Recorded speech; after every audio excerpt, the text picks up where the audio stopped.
I had to write a non-fiction book because everybody was going to ask me, as they always do, what's the story behind the novel. And in the case of these three women, Margaret Beaufort, the Red Queen, Elizabeth Woodville, the White Queen, and Jacquetta, Duchess of Bedford, the Lady of the Rivers, there simply isn't the material available. So I realized that what I was going to have to do if I was going to write the novel was, in a sense, research a total biography. And then it occurred to me that if I was going to do that, I'd want to publish that.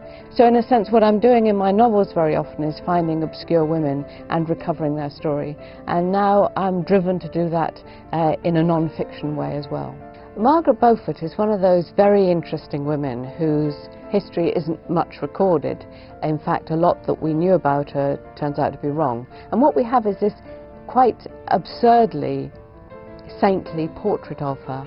So they really emphasize her holiness, they really emphasize the contribution she makes to the church, they really emphasize the schools she founds and the colleges and the universities she founds, and they really deny the fact that she is a key central organizer in a rebellion against the ordained King of England, then Richard III. As it turns out, that rebellion puts her own son on the throne. In the modern day, understanding a woman's ambition might think it was perfectly justifiable, but at the time they would have been rather uncomfortable by the fact that she was treasonous to an ordained King of England. I don't think I could have written a novel about Edward IV's England and about the victory of the Yorks in the Cousins' War without really starting with Elizabeth Woodville. She's the woman that he marries for love. She's this extraordinary character. She's a widow. She's not even the classic young bride. She's a widow when he meets her with 2 children from a previous marriage. And she is herself an ambitious, determined and very courageous woman. She survives him. She also survives 2 defeats. She has to hide in sanctuary twice during her life, and at the end of it she comes out and she ends up being grandmother to Henry VIII.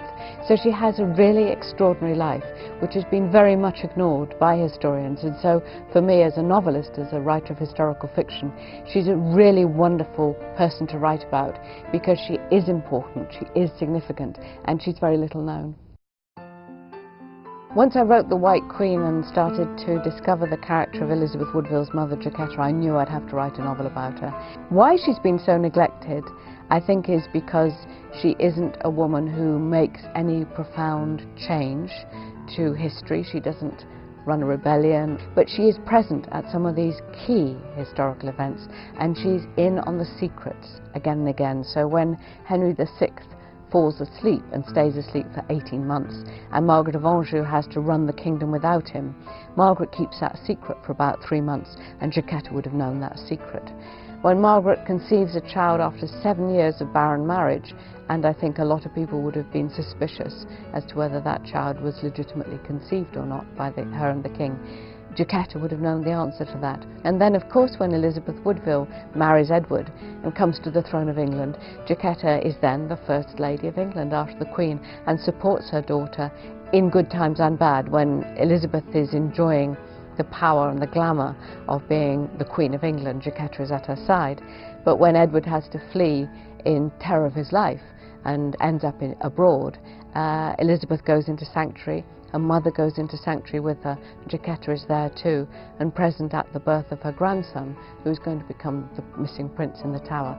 So she's absolutely central to the story of the York ruling house in the years before the Tudors come to England. And indeed, without her, I really doubt that they would have managed as well as they did.